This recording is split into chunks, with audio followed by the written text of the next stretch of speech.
Hello नमस्कार दोस्तों, बहुत बहुत स्वागत है आपका हमारे YouTube चैनल ज्ञान जीएस में। और मैं हूं आपका दोस्त नवीन शर्मा। तो कुछ कारणों की वजह से मेरी तबीयत जो थी वो ठीक नहीं थी। ठीक है, वायरल फीवर हो गया था और फीवर की वजह से क्या था, गले में समस्या थी और सर्दी जुकाम की वजह से आपकी क्लास जो है वो एक दो दिन नहीं हो पाई। और रक्षाबंधन का त्योहार भी था, लेकिन अब आपकी क्लास आगे जारी रहेगी, कंटिन्यू चलती रहेगी। ठीक है, तो आप जानते हैं कि हम लोग पॉलिटी पढ़ रहे हैं, हम संविधान को समझ रहे हैं अच्छे से। और लक्ष्मीकांत की जो बुक होती है उससे रेफरेंस लेके ये जो आपकी सीरीज है वो चल रही है। इसमें हम पूरा पॉलिटी कवर करने वाले हैं ए टू जेड, जिसमें आपका कोई भी शायद क्वेश्चन एग्जाम का बाहर नहीं जाएगा, अगर आप इसे पूरी सीरीज को फॉलो करेंगे तो आज हम जो समझने वाले हैं, अभी तक हमने संसद की जितनी कार्यवाहियां होती हैं, जितने संसद में अधिकारी होते हैं, संसद के सदन होते हैं, उनमें कौन कौन से और प्रावधान होते हैं, उन सबको समझ लिया है डिटेल से। अब हम समझने वाले हैं कि संसद की कार्यवाही चलती कैसे है। आखिर संसद में जो दोनों सदन है और उनकी जो कार्यवाही होती है, कोई सत्र चलता है तो उसकी कार्यवाही चलने के नियम कानून क्या हैं और किस तरह से वो कार्यवाही आगे बढ़ती है, उसको हम समझने वाले हैं। तो वही आज का हमारा टॉपिक भी है, संसदीय कार्यवाही के साधन। साधन का मतलब क्या हुआ कि उन्हें हम कौन कौन से नियमों के द्वारा उस कार्यवाही को आगे बढ़ाते हैं, चलाते हैं, ये हमें समझना है। तो अब समझने के लिए हम लोग आते हैं अपना पहला जो हमारा इसका साधन है वो है प्रश्नकाल। ठीक है, प्रश्नकाल। अब प्रश्नकाल क्या होता है? जब भी हमारा संसद का कोई भी सत्र चलने वाला होता है या कोई भी बैठक होने वाली होती है, उस बैठक में सत्र चलने में क्या होता है, जो पहला घंटा होता है, ये कौन सा होता है? पहला घंटा होता है हमारे सदन की कार्यवाही में। पहला घंटा जो होता है उसको हम कहते हैं प्रश्नकाल। अब ये प्रश्नकाल का पहला घंटा होता है,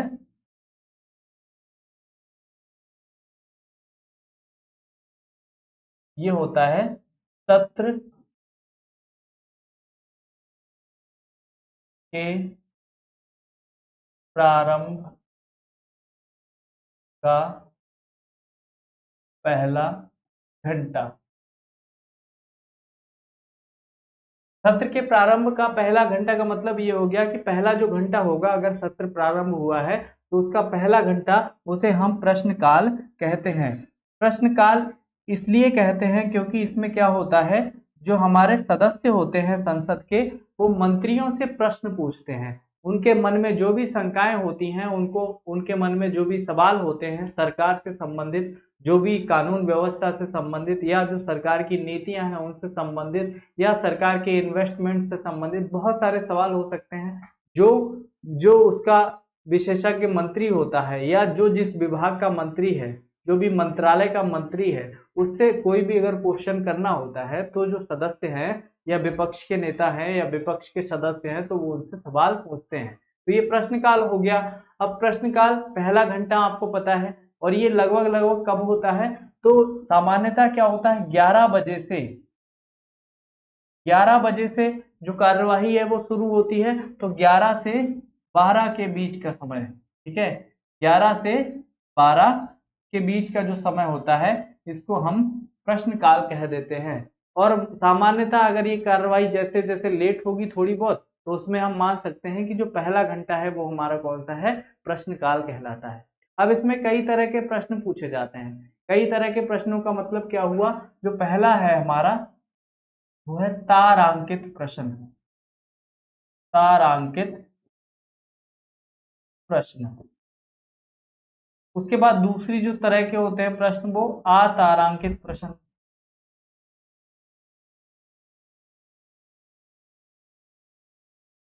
और तीसरा जो प्रकार होता है वो कैसे होते हैं? अल्प सूचना के प्रश्न।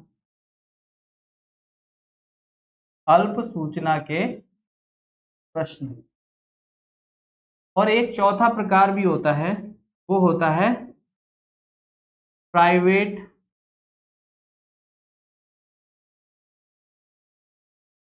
प्राइवेट सदस्यों से प्रश्न। ये चार तरह के कुल मिला के हम प्रश्न पूछते हैं या प्रश्न पूछे जाते हैं जो हमारी संसद का सत्र चलता है उसमें। पहला जो है तारांकित प्रश्न की अगर हम बात कर लें तो तारांकित का मतलब है कि उस पर तारा अंकित किया हुआ है और वो प्रश्न कैसा है, इंपॉर्टेंट है, जो लोक महत्व का प्रश्न है। और इस पे क्या होता है, ये जब प्रश्न पूछा जाता है तो इस पे जिस भी मंत्री से ये क्वेश्चन किया जाता है तो उसको मौखिक रूप में आंसर देना पड़ता है। जो भी उससे प्रश्न पूछा गया है उससे मौखिक रूप में आंसर देना पड़ता है। ठीक है, मौखिक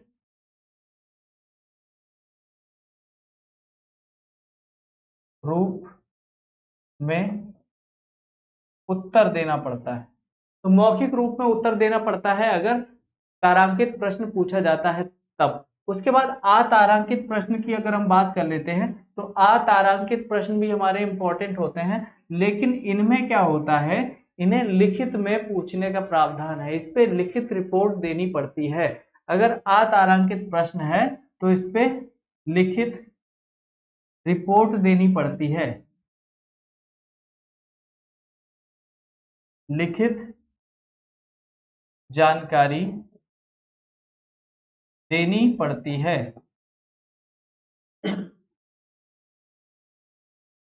अब लिखित जानकारी देने का मतलब क्या है कि जो भी अगर प्रश्न पूछा गया है किसी मंत्री से इस संबंध में और वो अतारांकित प्रश्न है तो उस पे उस मंत्री को क्या करना पड़ेगा, लिखित जानकारी देनी पड़ेगी। जो भी मंत्री होगा उसको लिखित जानकारी देनी पड़ेगी। उसके बाद अगला जो आता है हमारा अल्प सूचना के प्रश्न होते हैं। इसमें क्या होता है, ये अगर प्रश्न पूछा गया अल्प सूचना का प्रश्न तो इस प्रश्न में जो मंत्री होगा उसको 10 दिन पहले सूचना देनी पड़ती है। जो भी क्वेश्चन पूछना चाहता है 10 दिन पूर्व सूचना देकर पूछा जाता है। ये जो अल्प सूचना के प्रश्न है अगर ये आपको पूछना है तो 10 दिन पहले सूचना देनी पड़ेगी, उसके बाद आप ये वाला प्रश्न पूछ सकते हैं। और प्राइवेट सदस्यों का से प्रश्न का मतलब ये हो गया कि संसद के कोई सदस्य है वो किसी प्राइवेट जो सदस्य है जो उस मंत्रालय से ना संबंधित है या और बाहर का कोई व्यक्ति है उससे भी कोई प्रश्न पूछा जा सकता है या कोई अधिकारी है उससे भी प्रश्न पूछा जा सकता है।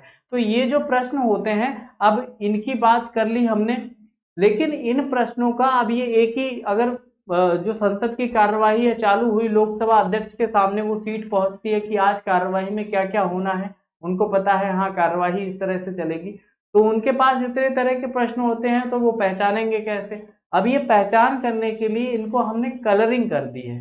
कलरिंग का मतलब ये हो गया कि इनको अलग अलग कलर कर दिया गया है अलग अलग रंग से, जिससे कि हो पहचानने में जो प्रश्न है उनको पहचानने में आसानी रह जाए।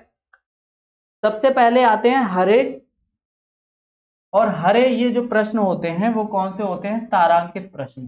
ठीक है, ये कौन से कलर के होते हैं, हरे रंग के होते हैं। और उसके बाद दूसरे नंबर पे अतारांकित, ये सफेद रंग के होते हैं। ठीक है, और ये होते हैं हल्के गुलाबी, हल्के गुलाबी रंग के प्रश्न होते हैं कौन से, अल्प सूचना के प्रश्न। और ये प्राइवेट सदस्यों से पूछे जाते हैं, ये पीले रंग के होते हैं।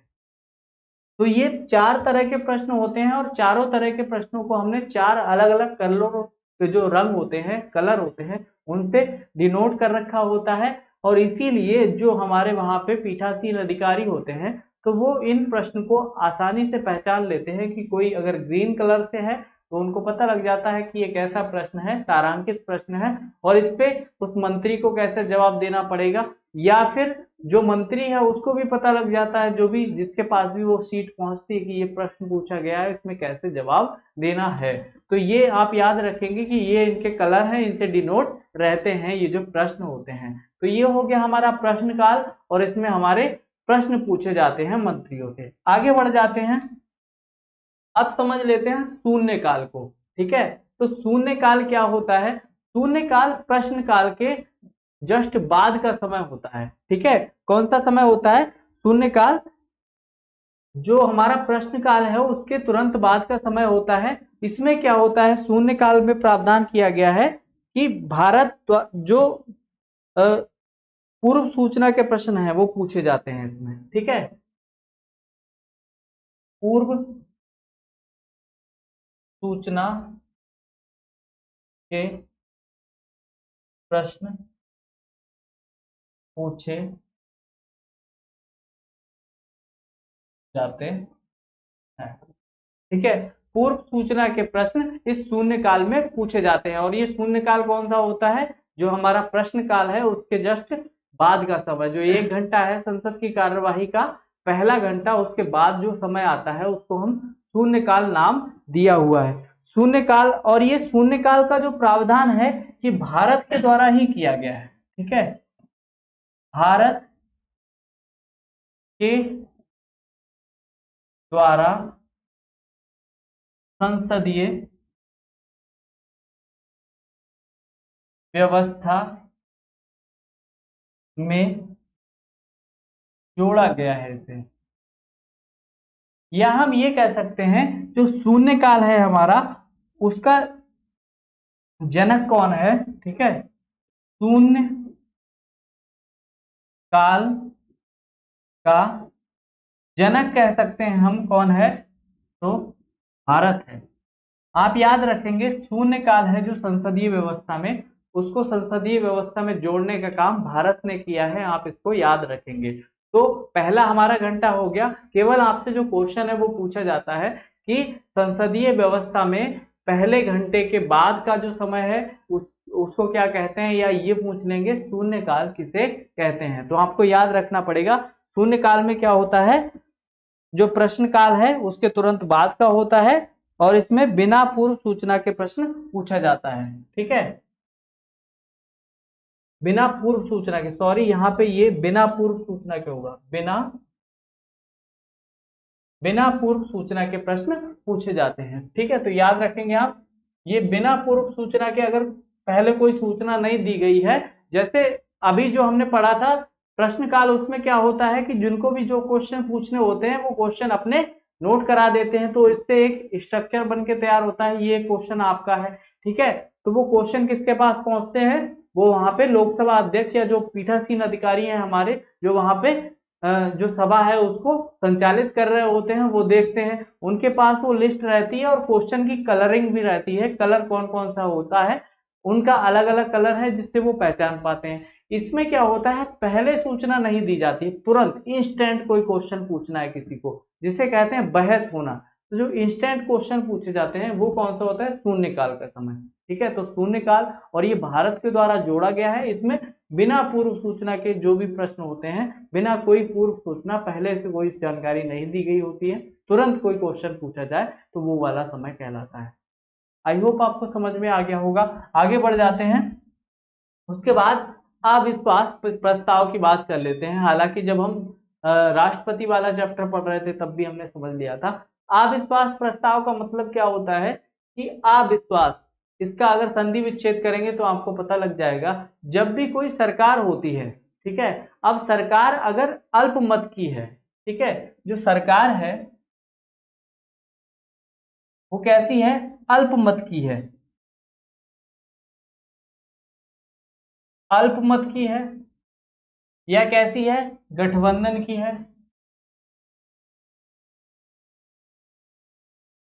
और या कैसी भी सरकार है,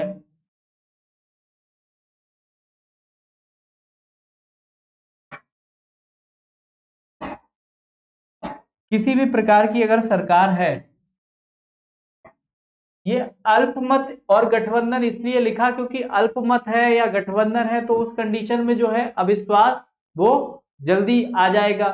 लेकिन अगर सरकार है और उसके खिलाफ अविश्वास प्रस्ताव आ जाता है, अविश्वास का मतलब यही है कि जो लोकसभा है या जो जनता है, जनता का सदन है, ठीक है, उसको या संसद को उस पर क्या है, विश्वास नहीं रह जाता है। और जब संसद को विश्वास नहीं रह जाएगा, अगर अविश्वास प्रस्ताव पारित हो गया तो मतलब सरकार पे भरोसा नहीं है, इसका मतलब सीधा सा ये है कि सरकार पे भरोसा नहीं है, और अगर सरकार पे भरोसा नहीं रह गया तो क्या होगा, सरकार गिर जाएगी। जिस सरकार पे भरोसा ही नहीं रहेगा लोगों का, जो जनता है हमारी, जो लोकतंत्र है, फिर वो काम कैसे करेगा।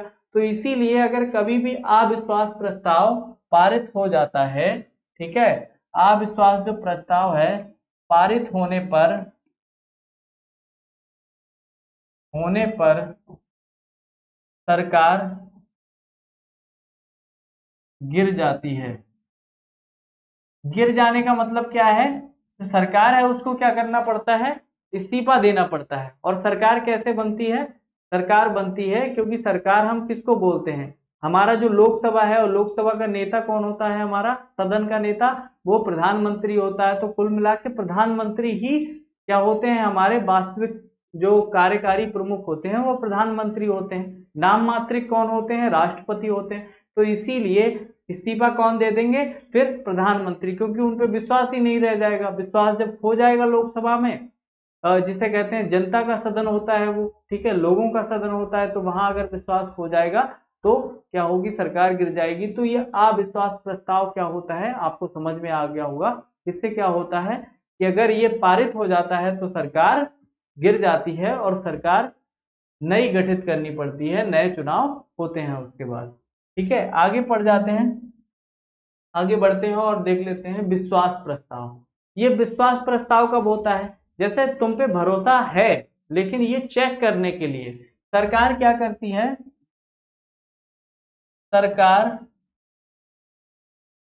बहुमत प्रदर्शित करने के लिए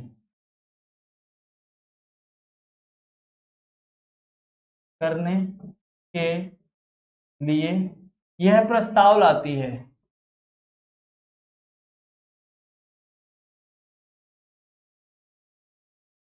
अगर कभी भी सरकार को ऐसा लग रहा है वो अपना बहुमत चेक करना चाहती है, तब ये वाला प्रस्ताव सरकार लेके आती है। कौन सा? विश्वास प्रस्ताव। और विश्वास प्रस्ताव भी किस कंडीशन में आता है? ये भी अगर अल्प बहुमत, ठीक है, अल्प बहुमत लगता है सरकार को, या क्या होता है गठबंधन की सरकार हो, ठीक है, गठबंधन की सरकार हो, या उनको लगे कि अल्प बहुमत है, ठीक है, तो इन कंडीशन में क्या होता है? सरकार ऐसा करती है कि वो देखती है कि हमारा जो बहुमत है वो बहुमत कितना है। सरकार बहुमत प्रदर्शित करती है, उसे चेक करने के लिए ये प्रस्ताव आता है। और कभी ये प्रस्ताव अगर पारित ना हो पाए, यह प्रस्ताव पारित ना हो पाने पर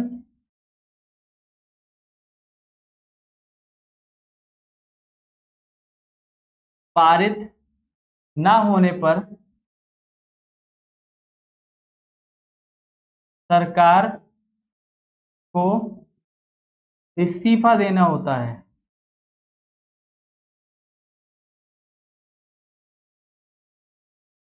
अगर कभी ऐसा हुआ कि जो हमारा विश्वास प्रस्ताव है वो पारित नहीं हो पाया, अगर सरकार विश्वास प्रस्ताव लेके आती है तो उसके बाद क्या होता है? सरकार को इस्तीफा देना पड़ता है और वो अपने कार्य को आगे संचालित नहीं कर पाएगी। आपको याद रखना है, विश्वास प्रस्ताव में क्या होता है कि ये पारित हो जाना चाहिए। अगर ऐसा नहीं हो पाता है तो क्या होता है? सरकार गिर जाती है। और अविश्वास प्रस्ताव अगर पारित हो गया तो सरकार गिर जाती है। दोनों चीजों को आप याद रखेंगे। आगे बढ़ जाते हैं और हम समझ लेते हैं निंदा प्रस्ताव। अच्छा, जो अविश्वास प्रस्ताव है वो दूसरा है, निंदा प्रस्ताव दूसरा है। निंदा प्रस्ताव का मतलब है किसी विभाग की, किसी मंत्री की, मंत्रियों के समूह की निंदा करना। इसका सीधा सा उद्देश्य क्या है? निंदा करना। लेकिन किसी की निंदा करने का मतलब ये बिल्कुल नहीं होता है कि उसे उसके पद से हटा दिया जाएगा। निंदा एक अलग चीज है। वहां पे अविश्वास की बात है। अविश्वास का मतलब है कि विश्वास ही नहीं रह गया बिल्कुल। निंदा मतलब निंदा किसी एक कार्य पे निंदा हो सकती है, उसके द्वारा किए गए कार्यों पे निंदा हो सकती है। ठीक है, तो निंदा प्रस्ताव वही है कि निंदा प्रस्ताव किसी मंत्री के प्रति आता है, ठीक है, किसी मंत्री, या क्या हो सकता है? मंत्रियों का समूह हो सकता है, मंत्रियों का समूह हो सकता है। उनके प्रति क्या आता है? निंदा प्रस्ताव आता है। और इसका उद्देश्य क्या होता है?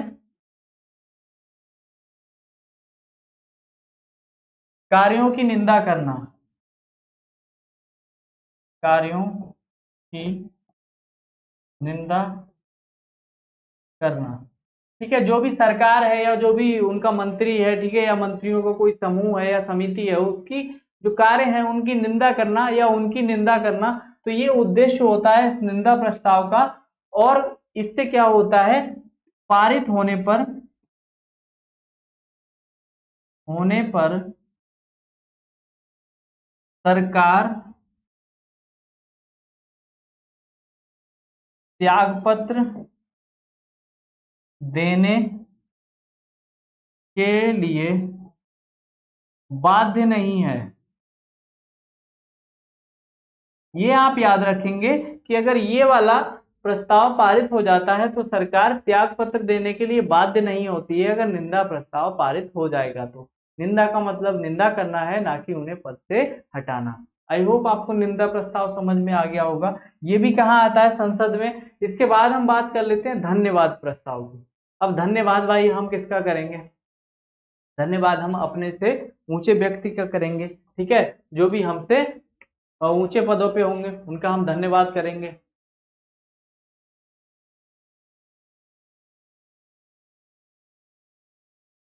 तो धन्यवाद प्रस्ताव कब आता है, धन्यवाद प्रस्ताव की अगर हम बात कर लेते हैं, तो जब भी कभी कोई भी सत्र चलने वाला होता है। कब सत्र चलने वाला हो, आम चुनाव के बाद। अगर आम चुनाव हुए हैं अभी, आम चुनाव के बाद प्रथम सत्र, या क्या होता है, जो वित्तीय वर्ष होता है, वित्तीय वर्ष के प्रथम सत्र। और ये दोनों कंडीशन में क्या होता है, राष्ट्रपति का अभिभाषण, राष्ट्रपति का अभिभाषण।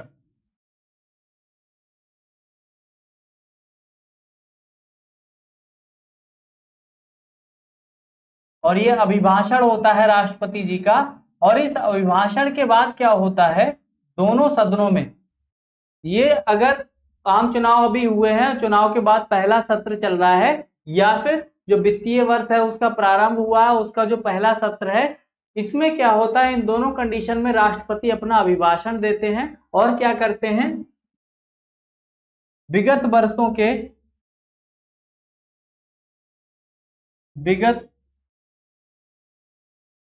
के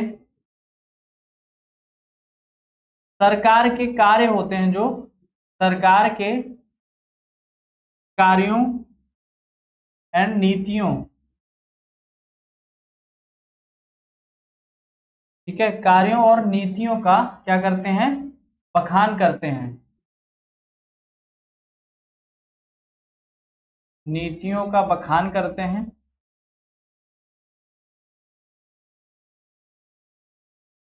जो भी सरकार के कार्य और नीति रहे होते हैं, पहले उनका बखान करते हैं, उनके बारे में बताते हैं। उसके बाद आगे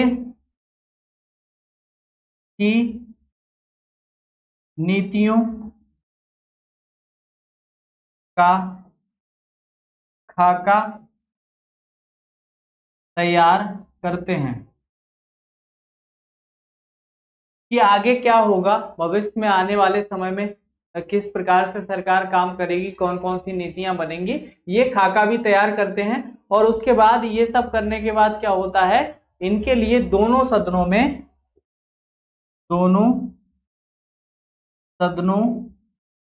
में धन्यवाद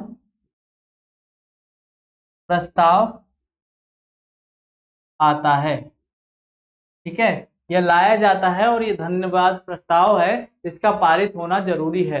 अगर ये पारित कभी नहीं होता है तो उसका मतलब क्या होता है कि जो हमारे राष्ट्रपति हैं या हमारी जो सरकार है उस पर क्या होता है, विश्वास लोगों का कम है। ठीक है, विश्वास कम है ऐसा प्रतीत होता है। ठीक है, तो ये धन्यवाद जो प्रस्ताव आता है इसका पारित होना आवश्यक होता है। याद रखेंगे आप लोग। और ये धन्यवाद प्रस्ताव किसके प्रति आता है, तो राष्ट्रपति के प्रति आता है। इसके बाद आगे हम बात कर लें अनियत दिवस। तो ये अनियत दिवस का मतलब क्या होता है, ये जो शब्दावलियां हैं इनका मतलब, इनके जो शब्द हैं उनको अलग अलग करोगे आप समझ जाओगे। अनियत का मतलब जो नियत नहीं है, ठीक है। तो ये अनियत दिवस ऐसा दिवस होता है, ऐसा दिवस होता है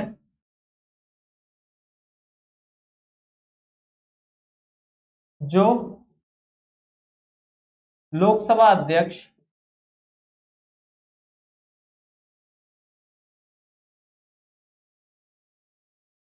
अध्यक्ष द्वारा बिना तिथि निर्धारित किया हुआ होता है। अगर किसी बात पे चर्चा होनी है, संसद के किसी चीज पे राय लेनी है या चर्चा होनी है, तो ये ऐसा दिवस होता है जिसमें क्या होता है, लोकसभा अध्यक्ष होता है वो तिथि का निर्धारण नहीं करता है। और तिथि का निर्धारित इस कंडीशन में होता कब है, जब क्या होता है कि जो सदन का नेता है, सदन का नेता या जो है संसद की कार्य मंत्रणा समिति, कार्य मंत्रणा समिति, एक तो क्या है कि सदन का नेता या संसद की जो कार्य मंत्रणा समिति होती है, इन दोनों के अनुमोदन पर, इनके अनुमोदन पर अध्यक्ष तिथि निर्धारित कर देते हैं, निर्धारित कर देते हैं। इसका मतलब क्या हुआ कि जो अनियत दिवस है, पहले इसकी कोई तिथि निर्धारित नहीं होती है, और लोकसभा अध्यक्ष, ये जो अनियत दिवस है ये अनियत होता है, नियत नहीं है इसकी तिथि कोई भी। लेकिन तिथि कब निर्धारित हो जाती है, जब सदन का नेता या लोकसभा का नेता जो भी होता है हमारा प्रधानमंत्री, या संसद की कार्य मंत्रणा समिति अगर कोई अनुमोदन देती है, उनको अगर कोई प्रस्ताव देती है कि हाँ इस डेट पे रख दो, तो क्या करता है, जो अध्यक्ष होता है उसकी डेट निर्धारित कर देता है, जो भी काम होना होता है या जिस पे भी चर्चा होनी होती है, जो भी कार्यवाही होनी होती है। लेकिन ये अनियत कार्यवाही है, ये जो संसद की प्रक्रिया है या जो संसद की कार्यवाही है उससे एक्स्ट्रा कुछ अगर होता है तब उस कंडीशन में है, इसीलिए इसको अनियत दिवस कहते हैं। और ये दिवस कौन निर्धारित करेगा, तो लोकसभा अध्यक्ष निर्धारित करेंगे। ठीक है, आगे बढ़ जाते हैं। अब हम समझ लेते हैं विलंबनकारी प्रस्ताव। विलंबनकारी प्रस्ताव का भी मतलब आप समझ रहे होंगे, अगर कोई ऐसा विलंब किसी कार्य पर, ठीक है, कोई भी कार्य है, कोई कार्य या कोई चर्चा हो, प्रस्ताव हो, ठीक है, या कोई भी ऐसी बात जिसपे जो संसदीय है उस पे अगर हमें क्या लगाना है, विलंब करना है, ठीक है, उस पे विलंब करना है। इस शब्द से आप इतना मतलब शायद समझ पा रहे हो कि आपका मतलब जो है क्या, विलंब करने से मतलब है विलंबनकारी जो प्रस्ताव है, ठीक है। जो भी विधेयक होता है या संकल्प होता है उस पे बहस या चर्चा पे क्या हो जाता है, उसका एक तरह से स्थगन होता है। विलंब का मतलब क्या हुआ, जैसे कोई भी विधेयक या बहस चल रही थी, जो भी बहस चल रही थी, बहस या प्रस्ताव चल रहा था, उसका क्या कर दें आप, बहस या प्रस्ताव ये जो चल रहा था इसको आप क्या कर दें, अगर इसको विलंबित करेंगे तो क्या होगा, वो स्थगन हो जाएगा उसका, ठीक है, स्थगन हो जाता है। तो अगर कोई भी ऐसा प्रस्ताव या बहस चल रही है जो लोक महत्व की है, लेकिन उस पे लगता है कि सदन के लोगों को कि इस पे क्या होना चाहिए, अब इस पे बहस रुक जानी चाहिए, ठीक है, उस पे विलंब हो जाना चाहिए थोड़ा सा, और इस विषय को रोक देना चाहिए। तो उस कंडीशन में क्या होता है, ये जो विलंबनकारी प्रस्ताव है ये लाया जाता है, और जो लोग, ज्यादातर लोग अगर संसद के उसके पक्ष में होते हैं कि हाँ इस टॉपिक को अभी के लिए फिलहाल बंद कर दिया जाए, तो ये जो विलंबनकारी प्रस्ताव है ये पारित हो जाता है, और वो जो भी बहस या चर्चा या प्रस्ताव जो भी होता है, ठीक है, उस पे क्या हो जाता है, उस पे कार्रवाई रुक जाती है, ठीक है। किसी कार्य की प्रगति जो भी हो रही होती है, जो भी कार्य की प्रगति हो, जो भी कार्य चल रहा हो, ठीक है, अगर ये किसी कार्य के परिप्रेक्ष्य में है तो कार्य की प्रगति रोक दी जाती है, ठीक है, रोक दी जाती है। एक तो क्या हो गया, जो तुम्हारा अगर कोई प्रस्ताव या बहस है उसकी बात है, अगर कोई कार्य है ऐसा, ठीक है, जिस पे बात चल रही है, जिस पे क्या लाया गया है विलंबनकारी प्रस्ताव, तो उस कार्य की जो प्रकृति है उसको धीमा कर दिया जाता है या रोक दिया जाता है विलंबनकारी प्रस्ताव के जरिए, ठीक है। तो ये कब होता है, जब कोई ऐसा टॉपिक, अभी हमने बताया कि कभी कभी होता है आप लोग बात कर रहे होते हैं, किसी एक चीज पे बहस कर रहे होते हैं, फिर कहते हैं अच्छा हटाओ यार ये टॉपिक अभी के लिए फिलहाल बंद करो, इस पे बाद में चर्चा करेंगे, तो उस तरह से ये क्या होता है, विलंब कर देते हैं उससे, ठीक। आगे बात कर लेते हैं हम लोग, आगे बात करते हैं औचित्य प्रश्न, ठीक है। औचित्य प्रश्न का मतलब क्या है, औचित्य प्रश्न का मतलब ये है कि कभी कभी क्या होता है कि जो सदन है या संसद है, संसद की कार्यवाही, संसद की कार्यवाही संसदीय नियमों से ना चल रही हो तो,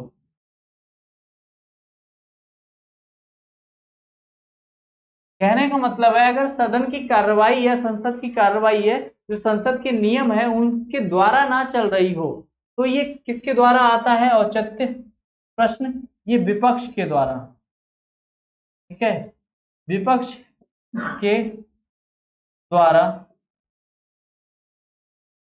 लाया जाता है,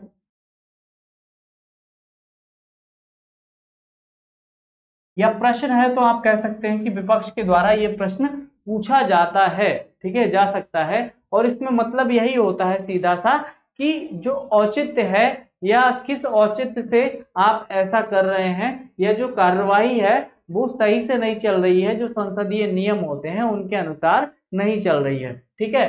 तो ये कुल मिला के कौन लाता है, विपक्ष का कोई सदस्य ले आता है, विपक्ष का कोई जो भी सदस्य बैठा होता है हमारे संसद में, वो उनमें से कोई भी ऐसा प्रश्न पूछ सकता है। और ये औचित्य का प्रश्न इसलिए कहा जाता है कि इसका मतलब सीधे से याद दिलाना है जो भी सरकार है उसको, कि जो कार्यवाही है सदन की वो संसदीय नियमों से नहीं चल रही है, ठीक है। तो आप याद रखेंगे औचित्य प्रश्न क्या होता है कि अगर कार्रवाई संसदीय नियमों के अनुसार ना चल रही हो तो ये विपक्ष का आदमी ऐसा प्रश्न पूछता है कि आप किस औचित्य से इस तरह की कार्रवाइयां कर रहे हैं। आगे बात कर लेते हैं हम लोग आधे घंटे की बहस। आधे घंटे की इसको बहस क्यों बोलते हैं, क्योंकि इसमें आधा घंटा मोस्टली यूज नहीं होता है, बात बहस कर रहे हैं हम, तो बहस तो होती है इसमें, आधे घंटे की बहस इसलिए बोल रहे हैं हम इसको क्योंकि इसमें बहस का टाइम है जो वो कम होता है, 1-2 घंटे की बहस भी होती है, ठीक है। तो आधे घंटे की बहस का मतलब है पर्याप्त लोक महत्व का अगर कोई मामला होता है, ठीक है, तो उस पर चर्चा के लिए ये बहस होती है। और इसी सप्ताह में क्या होता है, एक सप्ताह में इसके लिए क्या है 3 दिन निर्धारित किए गए होते हैं, ठीक है। तो अगर सार्वजनिक कोई या लोक महत्व का विषय है, सार्वजनिक या लोक महत्व का अगर कोई विषय है, तो उस पे ये जो आधे घंटे की बहस है इसके लिए सप्ताह में 3 दिन निर्धारित होते हैं। सप्ताह में 3 दिन निर्धारित होते हैं। निर्धारित का मतलब यह है कि इनको वेरी किया जा सकता है, किसके द्वारा, और ये निर्धारित कौन करेगा, तो लोकसभा अध्यक्ष, लोकसभा अध्यक्ष। ठीक है, लोकसभा अध्यक्ष ऐसा करते हैं कि अध्यक्ष महोदय ये 3 दिन निर्धारित कर देते हैं। ठीक है, आप याद रखेंगे ये कौन से हमारे 3 दिन है। ठीक है, सप्ताह के 3 दिन निर्धारित होते हैं, इस तरह की बहस हो जाती है। आधे घंटे की बहस इसको बोलते हैं। और ये कोई अगर लोक महत्व का प्रश्न है, सार्वजनिक प्रश्न है, तो उस पर ये जो हमारी आधे घंटे की चर्चा है वो हो जाती है। ठीक है, और इसमें क्या होता है, कोई भी औपचारिक प्रस्ताव या मतदान नहीं होता है। ठीक है, कोई औपचारिक प्रस्ताव नहीं आता है। औपचारिक प्रस्ताव या आप कह सकते हैं मतदान नहीं होता है। या हम यूं कह सकते हैं कि ये ऐसी चर्चा होती है जिसमें हमें लिखित प्रस्ताव नहीं देने की जरूरत है, जिसे कहते हैं औपचारिक रूप से कि हाँ हम अपना प्रस्ताव भेजेंगे, फिर प्रस्ताव पारित होगा। ठीक है, तो उस तरह से या हमारी जो राय भेजेंगे, तो उस तरह से कोई भी यहाँ पे औपचारिक प्रस्ताव की आवश्यकता इस तरह की बहस के लिए नहीं होती है। और इस तरह की बहस में क्या होता है, मतदान भी नहीं होता है। कहने का मतलब है, और जो बहस होती है या और जो प्रस्ताव आते हैं उन पे हम लोग चर्चा करते हैं सदन में। जो भी लोग होते हैं वहां पे सदन के सदस्य, वो चर्चा करने के बाद फिर जो पक्ष में होते हैं विपक्ष में होते हैं, कैसे कार्रवाई चलती है और कैसे मतदान होता है, ये हम डिस्कस कर चुके हैं जो पहले के वीडियो हैं उनमें भी। उसमें हमने बताया था कि किस तरह से इनका मतदान किन किन तरहों से होता है। ठीक है, मतदान की जो प्रक्रिया है उसका क्रम क्या रहता है। तो यहाँ पे हम बात कर रहे हैं मतदान नहीं होता है। कहने का मतलब है ये जो आधे घंटे की बहस होती है इसके लिए मतदान नहीं किया जाता है, ये इतना महत्व का नहीं माना जाता है। ये जो प्रस्ताव होता है ये औपचारिक प्रस्ताव नहीं होता है। मौखिक रूप से किसी ने पूछ लिया ऐसे ही या उस पर चर्चा हो गई, तो ये वो वाले विषय हैं। ठीक, आप याद रखेंगे इस पे। तो ये दोनों इंपॉर्टेंट बातें हैं, ये पूछी जा सकती हैं आपसे, इस पे मतदान होता है या नहीं होता है, ये औपचारिक प्रस्ताव है या नहीं है। ठीक है, इसके लिए जो बहस है उसके लिए औपचारिक प्रस्ताव आता है या नहीं आता है। ठीक, इसके बाद आगे बढ़ जाते हैं और समझ लेते हैं अल्पकालिक चर्चा। ठीक है, तो अल्पकालिक चर्चा ये भी कुछ कुछ वैसा ही है, लेकिन इसको अल्पकालिक चर्चा क्यों कहते हैं, अल्पकालिक चर्चा कहते हैं, इसका एक और नाम भी है। ठीक है, 2 घंटे की चर्चा, 2 घंटे की चर्चा। 2 घंटे की चर्चा इसे क्यों कहते हैं, उसे आधे घंटे की चर्चा क्यों कहते थे, क्योंकि ये अल्पकालिक चर्चा है और ये थोड़े समय के लिए होती है और 2 घंटे में ये समाप्त हो जाती है। कहने का मतलब है इस पूरी चर्चा में 2 घंटे से ज्यादा का समय नहीं लगता है, इसीलिए हम इसको 2 घंटे की चर्चा कहते हैं। इसके लिए भी जो व्यवस्था की गई है, सप्ताह में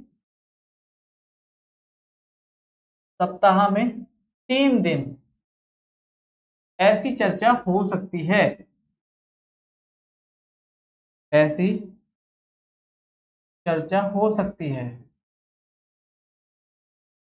आप याद रखेंगे कि सप्ताह में 3 दिन ऐसी चर्चा हो सकती है जो अल्पकालिक हमारी चर्चा कहलाती है। और ये भी कुछ उस तरह की है जैसे हमने पिछले डिस्कस किया कि लोक महत्व का अगर कोई सवाल होता है, लोक महत्व का अगर कोई सवाल है तो उस पर चर्चा होनी है और 2 घंटे में खत्म भी हो जाती है, में समाप्त हो जाए जो चर्चा। ठीक है, बात के लिए कुछ ना बचे तो ऐसी चर्चा ये अल्पकालिक चर्चा कहलाती है और इसके लिए 3 दिन निर्धारित किए गए हैं सप्ताह में। ठीक है, और ये निर्धारित कौन करता है दिन, तो लोकसभा अध्यक्ष जो भी हमारे स्पीकर महोदय होंगे वो इसको निर्धारित करेंगे। आई होप आपको ये अल्पकालिक चर्चा भी समझ में आ गई होगी और आधे घंटे की चर्चा भी समझ में आ गई होगी। और ये क्या है, संसद की कार्यवाही पढ़ रहे हैं हम, संसद में कितने तरह से कार्यवाही होती है।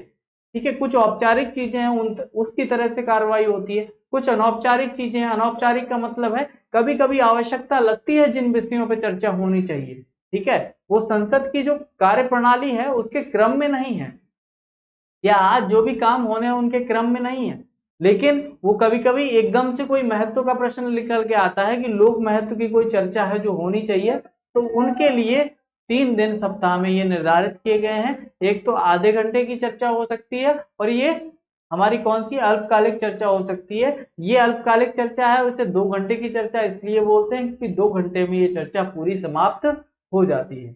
आई होप आपको ये समझ में आ गया होगा। आधे घंटे की चर्चा और 2 घंटे की चर्चा, ये जो 2 घंटे की चर्चा है इसमें बात के लिए कुछ भी नहीं रह जाता है, उसको हम डिस्कस कर लेते हैं, पूर्णतः 2 घंटे में ही समाप्त कर देते हैं जो भी हमारी बातचीत होती है।